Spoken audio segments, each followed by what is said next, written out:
어떻게 보면 가장 간단한 방법은 체르노빌처럼 어떻습니까 여러분들? 그냥 덮으면 돼요. 원자로 있는 걸 시멘트로 해서 덮어버리면 이 모든 부분들이 문제. 근데 아시다시피 이렇게 덮어버리면 후쿠시마에서 이 원전의 흔적을 지울 수가 없다는 거죠. 지우기 위해서 방류를 계속 하는데 폐로하는 기술이 없다 보니까 여러분들 이 오염수가 30년이 아니라 60년, 90년, 100년 계속 나올 수밖에 없다는 걸 전 개인적으로 일본 정부도 분명히 알고 있을 거예요.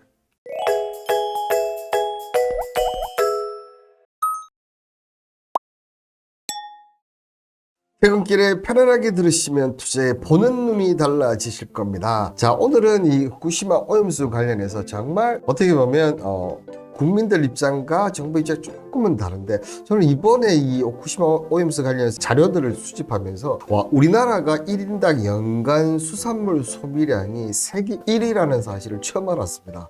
그래서 그만큼 우리나라 국민들이 수산물을 좋아는 하는데 후쿠시마 오염수 때문에 불안한 문제 때문에 국민들이 91% 정도가 이렇게 되면 수산물 먹는 걸 줄이겠다 이렇게 했어요. 어떻게 보면 수산물 산업이 위축이 되는데 이 수산물 산업만 위축되는 게 여기에 파생되는 문제점이 발생을 하더라 이런 거죠.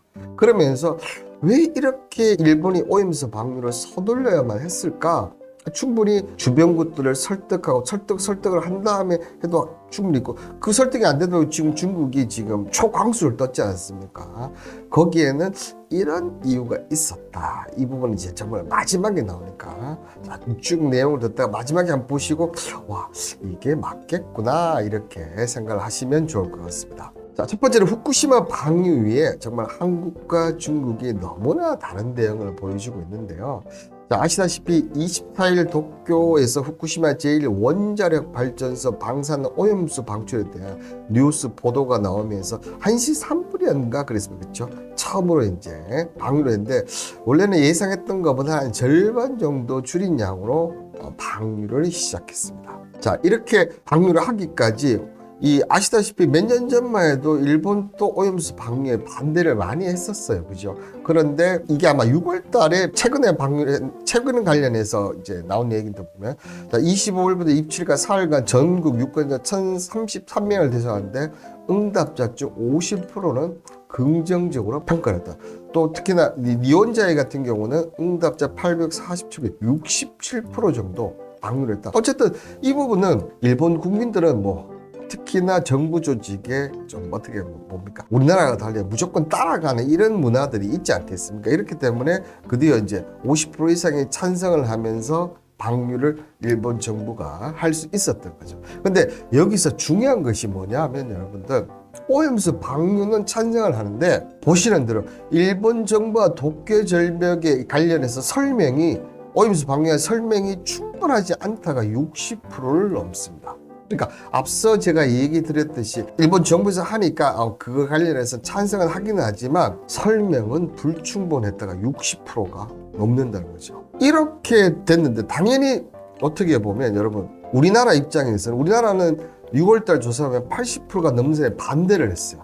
근데 일본 국민들도 이 설명이 불충분하는데 우리나라가 과연 우리가 지금까지 오염수 방류에서 충분하다, 그런 국민들이 적다는 게 다수라는 것이죠. 자, 그러면서 일본 어업 같은 경우는 지난 22일 어업인가 국민을 이해를 얻지 못하는 해양 방류에 반대하는 것은 조금도 바뀌지 않았다 이렇게 설명하고 지금까지도 반대를 한다고 하고, 후쿠시마 관련해서는 지금 최근 2, 3일 동안 우리나라 이 여당 국회의원 같이 해서 반대 시위를 지금 계속하고 있습니다.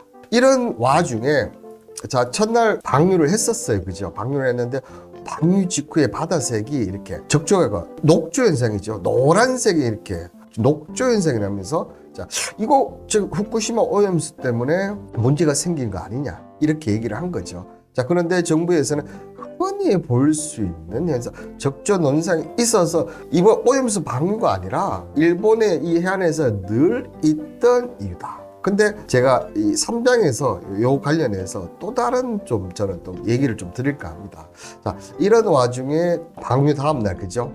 후쿠시마 방류 다음날 이 특히 서울의 가장 유명한 이 노량진 수산시장에 손님을 기다리고 있는 이렇게 손님들이 발걸음이 뚝 끊어졌다는 거죠. 근데 이 노량진 수산시장만 아니고 뭐 마산이라든지 창원이라든지 제주도라든지 이런 쪽 전체적으로 타격이 상당히다. 그러니까 뭐 식당 같은 경우도 기존 예약제가 있는 데만 그나마 좀 나오는데 그 예약도 취소가 되고도 있지만 만약에 이 기존 예약제가 없어진다면 타격이 엄청 것이다 하면 타격이 어느 정도 예상되느냐, 요번 또 3장이 있으니까 좀 지켜봐 주시고요. 이런 우리나라와 달리 우리나라는 앞서 얘기했지만 일상적인 이런 형태고 과학적 검증에서 그걸 해수부에서 발표를 해놓은 부분을 이제 매일매일 발표를 합니다. 그렇지만 중국 같은 경우는 어떻게 합니까? 자, 일본 해양 방류에 항의하면서 일본 수산물을 전면 중단 발표했습니다. 특히나 중국하고 이 플러스 홍콩 같은 경우는 일본 수산물 수입의 수출이죠. 일본의 몇 프로? 43%가 해당될 만큼 이 정도 되면 일본 같은 경우도 지금 이 방류 결정으로 해서 수산물 시장 그리고 수산업이 완전 타격이 있는 거예요. 이 부분들을 돌려야겠지만 어디서 돌릴 거냐? 뭐 우리나라 같은 경우 지금 후쿠시마 관련해서 수산물을 받고 있지도 않고 대부분 나라가 받는 데도 있고 안 받는 데도 있지 않겠습니까? 이런 오염수 방류로 이런 상태에서 과연 여러분들 생각할 때 일본 거를 택하시겠습니까? 아니면 뭐 러시아라든지 유럽 쪽, 저 같으면 러시아나 유럽 쪽으로 판로를 바꾸지 않을까? 자, 이렇게 되면서 지금 이 중국에서 이 나타난 현상이 우리도 아마 소금 대란이 일어났지 않습니까? 5월대가 6월대 소금 대란인데 중국에서도 여전히 소금 대란이 일어났었고 또 여기에 뭐가 나타나고 있습니까? 지금 우리가 작년입니까? 재작년에 있었던 이 노제팬 운동, 일본산 물건을 매수하지 않겠다 이런 여파가 있어요. 그러니까 이게 어떻게 보면 우리나라가 노제팬 운동할 때도 일본에서 타격이 상당히 컸지만 지금은 중국입니다. 모든 나라에서 막대한 영향을 차지하고 있는 이 중국에서 불매운동이 일어났다. 뭐 때문에? 오염수 방류 때문에. 이런 부분에도 지금 일본은 오염수 방류를 어떻게 하고 있습니까? 멈추지 않고 있어요. 그럼 왜 이렇게 오염수 방류를 하는 것일까?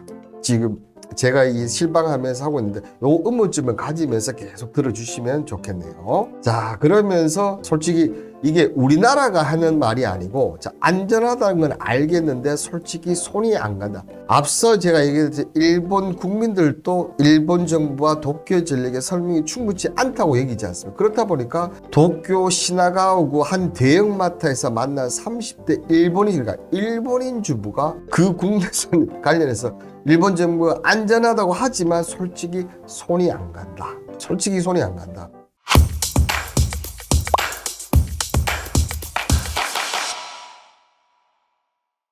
왜 안정성 검증에도 불구하고 이렇게 불안해해야 하는가? 자, 보시면 27일까 24일 날 방류를 했는데 자, 27일까지 후쿠시마에 방류된 오염수 총량은 1534 3제곱미터. 자, 그렇게 하면서 지금 뭐 이렇게 쭉 얘기를 보면 방류 중단 기준치를 크게 밑돌고 있다. 그러니까 그만큼 지금 안전하다. 그래서 일부에서는 이런 얘기도 합니다. 자, 아시다시피 이게 원자료로 칩시다, 여러분들. 이게 원자료로 치면 요게 이제 여러분들 요게 원자료로 치면 이게 냉각수 얘기죠. 이 냉각수를 왜 넣냐면 이 원자료가 워낙 뜨거우니까 냉각수 열을 식혀줘야 되고 여러분들이 뭐 지금 일본 쪽에서 하는 얘기나 뭐 중국이라든지 유럽 쪽에서 냉각수를 버린다. 그쪽에서 냉각수 버리는 건 이게 오염이 되죠. 요 냉각수 썼던 것을 그냥 바다로 버리는 거죠. 근데 지금 일본 오염수가 가장 문제가 되는 것은 일본은 지금 후쿠시마 원자로가 이게 오염이 됐죠. 그래서 이 냉각수가 여기에서 이렇게 돼. 여기 지하수 뭐 이렇게 여러 가지 되면서 이렇게 오염이 된 거를 지금 뭐 삼중수소를 걸러내서 희석을 시켜서 하기 때문에 안전하다. 이게 다른 나라 하는데 우리는 왜 못하느냐? 여기에 지금 큰 차이점이에요. 이런 얘기 그리고 IAEA가 보시면 자 후쿠시마 제1원자력 발전소의 다핵종 제거 설비라는 이 알프스라는 처리수 검토에 대해서 IAEA 종합 보고서에 도쿄 전력과 일본 정부가 방류 계획을 이행하는 걸 보면 국제 안전 기준을 뭡니까 준수하다 이렇게 얘기를 하고 있지만 결론은 뭐니까 우리가 책임지지는 않는다. 왜? 과학적 검증이 없었기 때문에. 그러니까 추후에 일어날 문제는 다 누구 책임이다? 일본 정부 책임이다 이렇게 얘기를 하는 거죠. 자, 여기에 우리나라 같은 경우도 보시면 해수부 일본 오염수 방류 첫 방사능 조사를 했습니다. 그죠?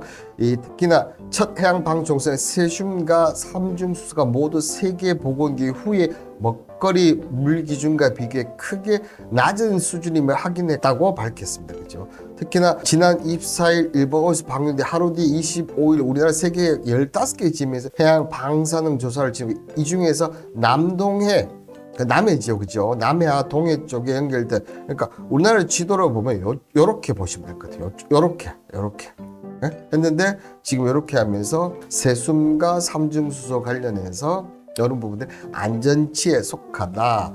근데 저는 앞서 이렇게 그림을 봤을 때 지금 물은 여기서 떠올 가능성이 높지 않느냐. 그러니까 섞이지 않는 오염수 관련해서. 그러면서 이제 좀 어느 정도 다 이렇게 이 오염수 관련해서 논란에서 조금 얘기가 나오고 이 부분 관련해서 이제 언론에서 떠들지 않았을 때 이제 서서히 이제 묵혀뒀던 이런 부분들로 나오지 않을까. 이런 불안감이 저는 솔직히 좀 있습니다. 이렇게 지금 그러니까 우리나라 일본 정부 IAEA 과학적으로 검증이 됐고 안전하다.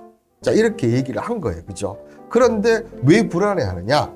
왜 불안하느냐? BBC는 여러분들 다 아시다시피 영국의 공영방송이고 세계적으로 권위 있는 어느 언론입니다. 그죠? 그런데 이 후쿠시마 폐수 관련된 과학에 있어서 일본이 폐수로 바다로 보내는 모든 방사능 물질을 제거할 수 없다. 특히나 문제는 삼중수소라는 방사능 물질을 제거할 기술이 없다. 그러니까 이게 낮추는 거지 제거가 되지는 않는다. 그리고 이 삼중수소 외에 핵물질 8종, 그죠? 68종에 대해서는 전혀 언급이 없다. 이런 부분들이 나온 거죠. 특히나 이 삼중수 농도 관련해서도 제가 좀 이따가 얘기를 드릴 텐데 또 놀라운 반전이 있습니다. 자, 그리고 앞서 그죠? 일본 해역이 짙은 색으로 보이는 것에 암초대의 위치에 일치한다. 빛과 많음이 적음에 따라서 색이 변할 수 있는데 해면이 노랗게 보이는 것은 조수 흐름이 강하기 때문입니다. 특히나 여기서 중요한 부분은 뭐냐 하면요. 노랗게 보인다는 거죠. 우리나라 남해나 동해나 이런 쪽에도 보면 분명히 적조 현상이나 이렇게 나타납니다. 적조나 녹조 현상이 나타납니다. 적조할 때 붉게 나타나는지 녹조했을 때는 녹색 색깔이 나타납니다. 노랗게 나오는 경우가 잘 없어요. 그죠? 근데 여러분들 후쿠시마 이 방사능의 대표적인 물질이 세슘이에요. 이 세슘은 뭡니까? 노란색을 보인다. 자, 그런데 여러분들 이 후쿠시마 연안에서 우리 발견한 우럭 있지 않습니까? 뭐 108배, 150배 우름 세슘 농도치를 갖고 있다는데 한번 보시겠습니까? 자, 후쿠시마에서 방사능 우럭 잡혔는데 기준치 뭐 5배 이렇게 되는데 색깔 한번 보세요, 여러분들. 노란빛을 띠고 있지 않습니까? 세슘이 이런 역할을. 그런데 오염수 방류를 했는데 노란색을 뜬다. 정부에서는 얘기는 하고 있지만 우리 입장에서 뭔가 좀 꺼림칙하다는 거죠, 여러분들. 끔찍하지 않습니까? 여러분들 꺼림칙하다는 거죠. 자, 그러면서 자, 우리가 아시다시피 이 WTO에서 상소를 하면서 어떻게 됐습니까? 후쿠시마 관련해서 수산물 판매를 수입 금지를 했지 않습니까? 그래 이 관련해서 지금 정부에서 하는 정책이 후쿠시마 수산물 관련해서 다시 푸는 이런 또 얘기가 나오고 있습니다. 그렇게 됐을 때 국민을 더 안 먹게 될 것 같은데. 자, 이 부분은 조금 다른 부분이 있습니다. 일본이 아예 보고서 금과 WTO 다시 제소하는 것도 예사였는데 이 관련해서 만약에 제소를 한다 그러면 수산물의 위험성에 취업된 가압적 입증을 해야 돼요. 그럼 이 입증하는 시간이 꽤 걸리겠죠. 그렇기 때문에 우리나라에서 전격적으로 이 관련해서 수산물을 해주지 않는 이상은 일본에서 요구하려면 이런 과학적 입증이 있어야 된다는 거. 근데 지금 그런 관련해서 제가 알고는 자료는 없는 걸로 알고 있습니다. 자, 그리고 제가 이 장에서 소개한 부분에서 이 두 장이 두 군데가 이제 지금 나오는 이쪽이 가장 핵심인데요. 자, 일본 그 도쿄 전력에서 해양 방수 관련해서 계획을 발표했는데, 자, 보시면 해수 희석전, 그러니까 일본이 얘기하는 삼중수소, 알프스를 해서 삼중 제거를 했다고 하지만 어떻게 됩니까? 2.33이에요. 근데 자, 이거를 해수 해석기 바닷물로 해석을 한다면 이때 어떻게 되면 0.32로 낮아진다는 거죠. 결국 이 얘기 무슨 얘기냐 하면, 자, 삼중수소가 바다 속으로 하면서 희석이 되는데, 지금 이만큼 이렇게 새숨, 삼중수소하고 이 새숨이 바닷물에서 분명히 희석이 되면 그게 여러분들 최소 30년 동안 계속 방류를 하면 이게 쌓인다는 겁니다. 쌓인다는 거예요, 여러분들. 알프스로 했는 게 이 정도, 바닷물에 했는 게 요거예요. 그러면 이만큼, 그죠? 이만큼 여러분들 삼중수소나 세슘 이런 쪽이 바닷물에서 계속 차곡차곡 쌓여질 가능성이 엄청 높다는 거죠. 자, 여기에 최근 그 넷플릭스에서 자, 이 후쿠시마 방사능 오염 노출 관련해서 드라마가 방영돼, 그게 바로 더 데이즈입니다. 근데 일본 쪽에서 만들었는데 유독 한국만 더 데이즈를 공개하지 않았습니다. 이 더 데이즈 저도 뭐 보지는 못했지만 내용을 보면 원자력 발전이 터지면 영영이 복구할 수 있는 방법이 없다. 이게 뭐 핵심적인 요인이라고 하더라고요. 그러니까 이 원자력 관련해서 지금 후쿠시마 터졌었고 지금 오염수를 지금 방류를 하는데 이 방류 관련해서도 문제점이 분명히 있을 수밖에 없다. 이런 쪽의 내용인데 이걸 일본 국민들이나 다른 쪽에서 다 보는데 유독 한국 쪽만 넷플릭스에서 일본 쪽에서 공개하지 말아달라. 일본 정부나 이쪽에서 떳떳하다고 하면 굳이 이것을 공개하지 못할 이유가 있을까? 이런 부분 때문에 과학적으로 검증을 하긴 했고 지금 안전하다고 하지만 점점점 쌓여가는 삼중수소 그리고 더 데이즈 등등 그리고 바닷물 색깔이 노란색 불안감은 여전히 남아있고 특히나 한국의 식품 관련해서는 정말 이 민감합니다. 우리나라가 이런 부분 때문에 후쿠시마 터졌을 때도 지금 일본 그 수입물량 완전 수산물이 완전히 줄었는데 지금은 그 여파가 엄청나게 더 크다는 겁니다. 자, 그러면 이 오염수 방류 이후에 국내 수산물 동향은 지금 없던가? 뭐 지금 방류가 한 지가 얼마 안 돼서 짧게는 나왔지만 저는 이거 하면서 우리나라 수산물 시장이 지금 많이 변하고 있었고 특히나 자 보시면 이 수산물 관련해서 1인당 평균 소비량이 18kg 전 세계에서 1위를 한다는 게 저는 깜짝 놀랐었어요. 왜냐하면 솔직히 그 젊은 친구들이나 저도 군대에 있을 때 경험했지만 수산물 그렇게 많이 먹지도 않거든요. 특히 우리나라 해나 많이 먹고 초밥 저는 해초밥 이런 것 때문에 그런 것 같은데 근데 이렇게 우리나라가 수산물을 좋아한다는 거예요. 특히나 소득 수준이 높을수록 수산물을 많이 먹고 선진국의 24.4kg 저개발국에서 2배 이상으로 그만큼 우리나라는 수산물을 사랑하는 민족이다. 그런데 지금 거의 반강제적으로 이 수산물 관련해서 어떻게 됩니까? 한국 국민이 84%나 반대를 하는데 이렇게 많이 먹는 수산물을 이제 그 많은 사람들이 84% 반대한다? 수산물 산업은 위축될 수밖에 없는 거겠죠. 근데 이 우리나라 수산물 시장이 자 방류 이전에 최근 그러니까 2021년 자료까지 해양수산부에서 나왔는데요. 자 수산업 전체 매출 그러니까 지금 언론에서 얘기하는 부분은 수산물 생산업만 얘기를 하고 있는데 전체 매출이 보면 여러분들 어마어마합니다. 생각보다 71조나 됩니다. 71조. 그러니까 바다에서 이렇게 생산하는 거, 그 다음에 가공, 유통, 서비스업은 수산물 관련 식당부터 이런 쪽이겠죠. 이렇게 했을 때 이쪽이 71조나 차지하고 있다는 거. 그래서 이 연도별 업 가구수를 봤는데 저는 71조인데 계속 늘어난 줄 알았어요. 근데 보시면 1990년대부터 좀 계속 어떻게 됐습니까? 줄고 있었다. 그러니까 그러다 보니까 어가 인구도 그러면 이 어업 생산량도 줄어들 것이다. 저 이렇게 예상이 했었는데 의외로 지금 보시는 대로 연도별 어업 생산량 현황은 꾸준히 늘어나고 있다. 그만큼 이 어업이 예전에는 어떻게 보면 아날로그였다면 지금 뭐 어업 관련해서 신기술들이 많이 나와 있지 않습니까? 이런 부분 이제 이 디지털화 되면서 오히려 지금 생산량은 늘어났다는 걸 지금 보여줍니다. 특히나 저는 개인적으로 봤을 때 연근내 쪽도 있지만 양식이 한번 보십시오. 엄청난 규모로 이 양식의 대표적인 게 뭡니까 여러분들? 우리나라 수출 1위 품목이 김입니다. 근데 이 김이 이제 1위를 유지할 수 있느냐 아니면 쭉쭉 들어가느냐. 특히나 이 김에 가장 많이 수출한 나라가 아이러니하게 어딘 줄 아십니까? 일본입니다.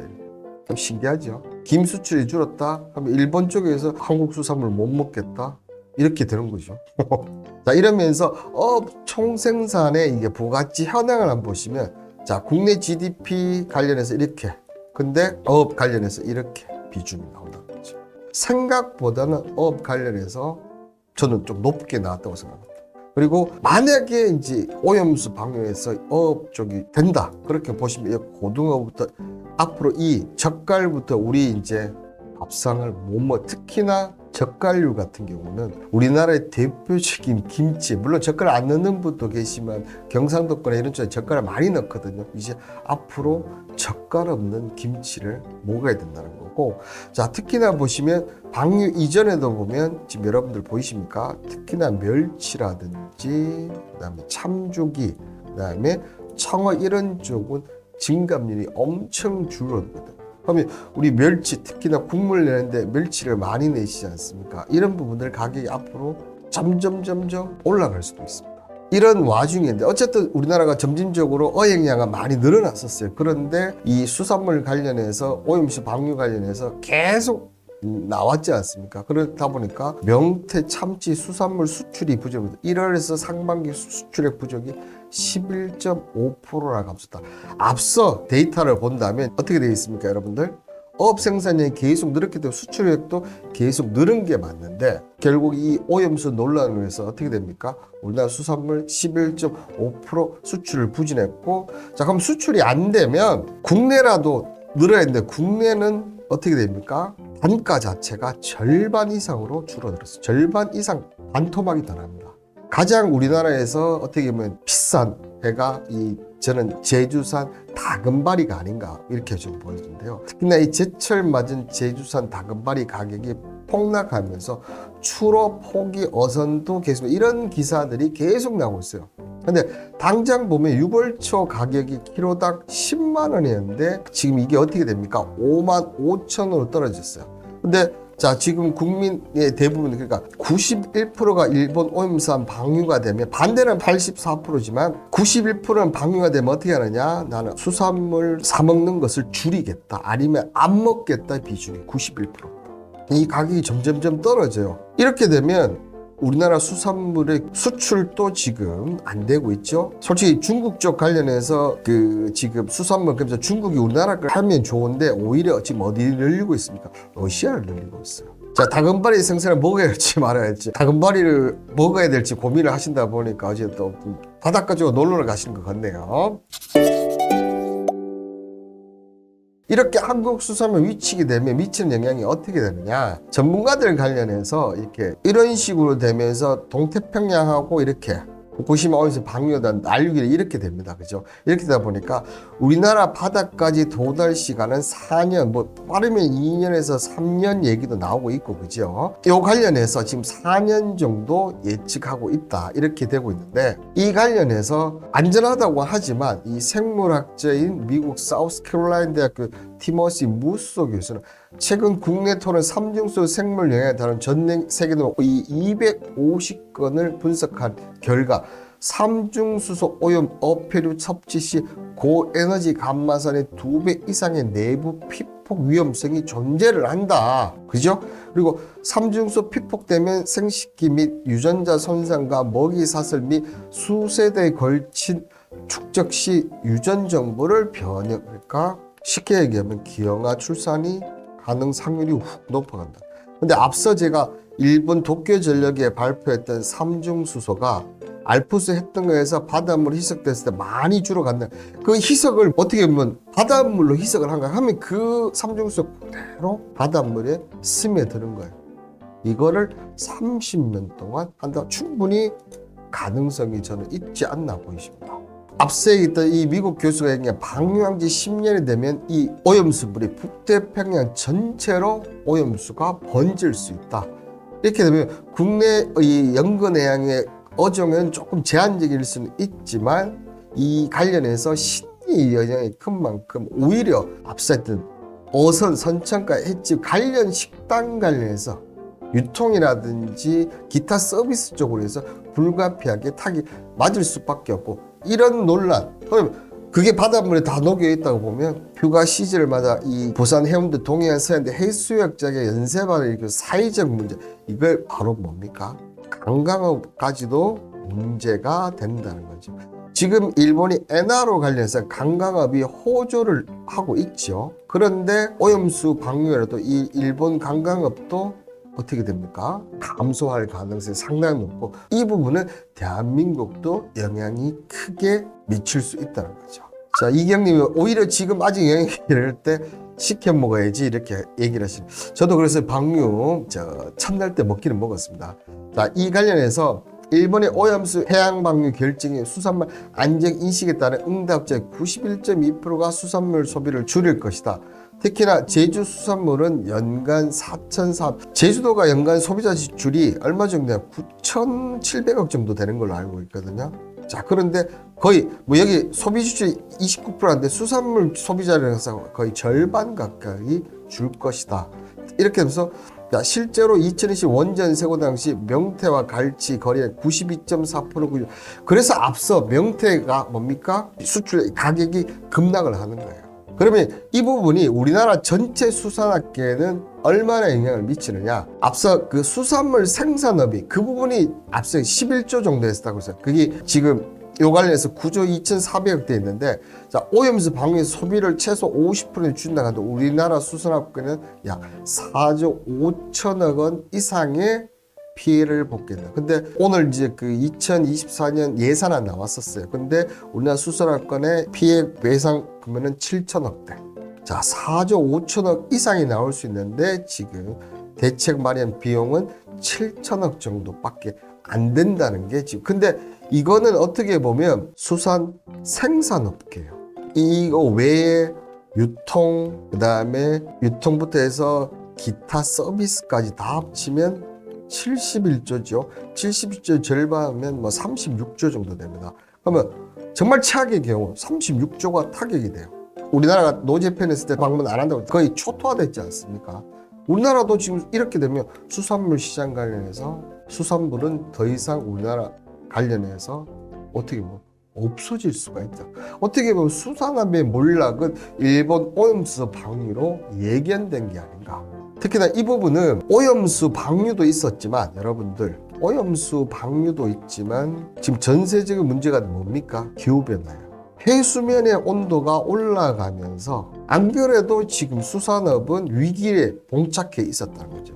근데 이 후쿠시마 오염수로 해서 이 논란이 지금 더 커지면서 여기에 대한 방사능에 대한 불안감까지 제기되면서 안 그래도 지금 수산업이 조금씩 위출될 가능성이 높은데 어떻게 보면 이 오염수 방류가 더 불을 빨리 당기는 그런 모습을 보여주었다는 거죠.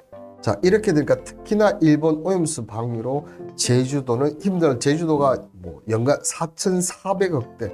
여러분들 한번 생각해 보십시오. 제주도 가면 어쨌든 관광을 하는 게 주 목적이긴 합니다. 그죠? 관광을 하는 게 주 목적이에요. 여기 플러스 또 이 수산물, 그죠?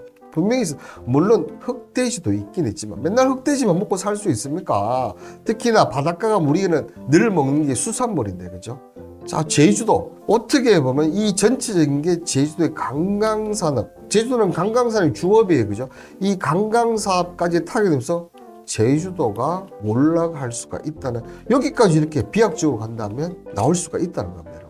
그리고 저는 만약에 이렇게 수산물이 여기서 우리나라가 이제 수산물 소비를 극도로 먹지 않게 된다면, 만약 최근에서 오염수 나와서 못 먹게 된다면 비만의 주범인 육류 섭취는 늘고 수산물 섭취는 오염수 방류 이전에도 이렇게 줄고 있었어. 그렇게 되다 보니까 수산물 섭취는 60대 이상이 2% 증가했지만 20대는 4.1%. 당신이 비만한 건 수산물 섭취가 줄어들었기 때문이 아닐까, 이런 기사가 벌써 나왔다는 거죠. 그러면 지금 수산물을 먹지 못하면 육류나 뭐 닭고기라든지, 그죠? 이런 고기 위주로 먹을 수밖에 없어요. 자, 이렇게 되면서 우리나라가 비만 국가로, 대표적인 나라가 미국이지 않습니까? 비만 국가로 전락할 수 있는, 어떻게 보면 최종적으로 그 시발점이 뭡니까? 일본 오염수 방류가 될 수 있다는 거죠. 이 외에도 여러 가지 부분, 부동산에도 영향을 미칠 수 있다, 이런 분석도 있습니다. 특히나 이 동태평양으로 위주로 가기 때문에 이 관련된 뭐 하와이라든지, 하와이도 지금 기후변화 때문에 이번에 산불로 정말 난리가 났지 않습니까? 그런데 그나마 거기에 플러스 일본 오염수에서 이 만약에 방사능 물질이 나온다, 이 관련 동태평양 관련해서 방류 쪽에 된 쪽은 부동산까지도 미치고, 후쿠시마 인구가 지금 어마하게 줄었어요. 그죠? 살기가 어렵다는 거지. 만약에 여러분들 내가 바닷가 쪽에 있다고 산납시다. 근데 오염수 방류가 됐다. 거기서 살 것 같아요? 못 살아요. 그죠? 크게 보면 부동산까지도 영향을 미칠 수 있다는 겁니다. 자, 그렇다면 일본은 이런 문제점이 있는데도 불구하고 과학적 검증, 근데 이게 특히나 인체에 미치는 관련 연구에 대해서는 아직 과학적 검증이 전혀 되지 않았고, 이 폐로 관련 기술, 인류 역사상의 폐로는 지금 어떻게 보면, 자, 여러분들 그 우리나라 원전 있죠? 원전 1호기, 그죠? 월성이 1호기가 폐로가 됐지 않습니까? 이거 한데 기간이 40년 정도 걸린답니다. 특히나 이 원전 폐로 관련해서 지금 폐로 관련 기술에서 여기 있을 수 있는 거는 후쿠시마처럼 오염수 방사능 오염되지 않은 완전체 있을 때 이 40년이 걸린다는 거고, 대표적인 체르노빌 같은 경우는 하다가 특히 오염수 부분이 해결이 안 되다 보니까 어떻습니까? 이 원자로가 있다, 이렇게 있다고 하면 그냥 덮었어요. 시멘트로. 이 시멘트를 덮으면서 아예 똘똘똘 막아버렸던 거예요. 일본도 충분히 이렇게 할 수 있어요. 그죠? 똘똘똘 막으면 돼요. 솔직히 그 지금 해양 오염수 여기 쭉 이렇게 파이프라인 이것만 해도 지금 몇 천억이 들어갔거든요. 굳이 이렇게 그냥 간단하게 이렇게 하면 중국한테 수산물 전면 수산 금지도 되지 않을 거고, 이렇게 할 수가 있는데 왜 이런 전략을 택했을까? 일본 같은 경우가 지금 만약에 폐로를 한다 그러면 기술력도 없을 뿐더러, 그죠? 일본 원전 1기에서 4기가 이번에 방사능 펼쳐요. 이게 최소 60년. 물론 돈을 막대하게 퍼부으면 10년까지 줄어들 수도 있다고 하지만 현재 인류 기술로서는 폐로하는 기술이 뭡니까? 없어요. 근데 이 지금 일본 오염수 방류는 이 원자로에다가 여기 이 부분이 지금 이게 파괴되면서 이번에 그 로봇이 들어가서 이렇게 그 나왔을 때 있지 않습니까? 로봇이 들어가서 완전 노란색으로 완전 녹았는. 그리고 지금 또 뭡니까? 계속 이 원자력이 폭발하고 있어요. 사람이 들어갈 수가 없다는 거예요. 근데 이번에 로봇이 들어가서도 결국 로봇이 고장이 났지 않습니까?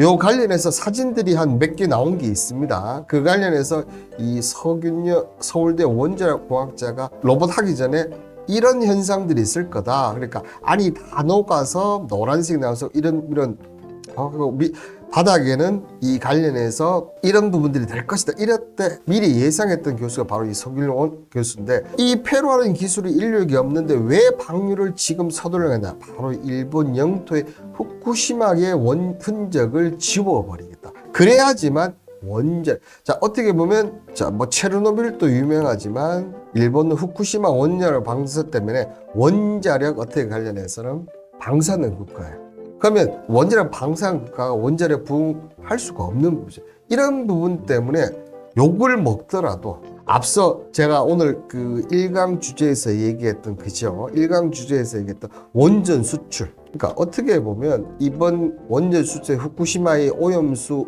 이미지를 후쿠시마 방사능, 그죠? 이걸 없애면서, 자, 우리는 이런 삼중수소 걸리면서 원자력 관련해서 최고의 기술력을 갖고 있다. 어떻게 보면 아시아 쪽에, 동태평양 쪽에, 아시아 쪽에 원자력 1위를 하겠다. 이런 부분들이 연결되어 있다. 그렇기 때문에 서둘러 후쿠시마의 흔적을 지우기 위해서 방류를 빨리 했다. 이런 논리인데, 저는 개인적으로 상당히 설득력이 있지 않나. 어떻게 보면 가장 간단한 방법은 체르노빌처럼 어떻습니까, 여러분들? 그냥 덮으면 돼요. 원자로에 있는 걸 시멘트로 해서 덮어버리면 이 모든 부분들이 문제. 근데 아시다시피 이렇게 덮어버리면 후쿠시마에서 이 원전의 흔적을 지울 수가 없다는 거죠.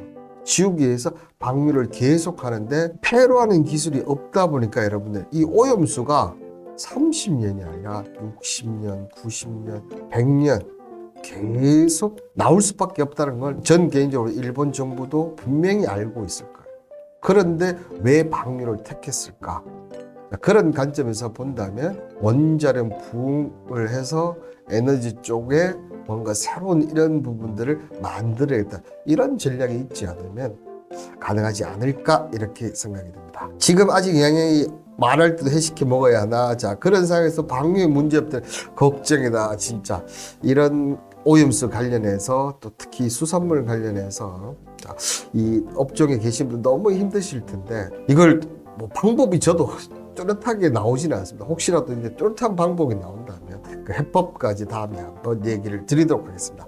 자, 오늘 영상은 이것으로 마무리하도록 하겠습니다. 오늘 하루도 모두 너무나 수고하셨고 비가 오늘 연속적으로 계속 온다니까 비 피해도 조심하시길 바라겠습니다.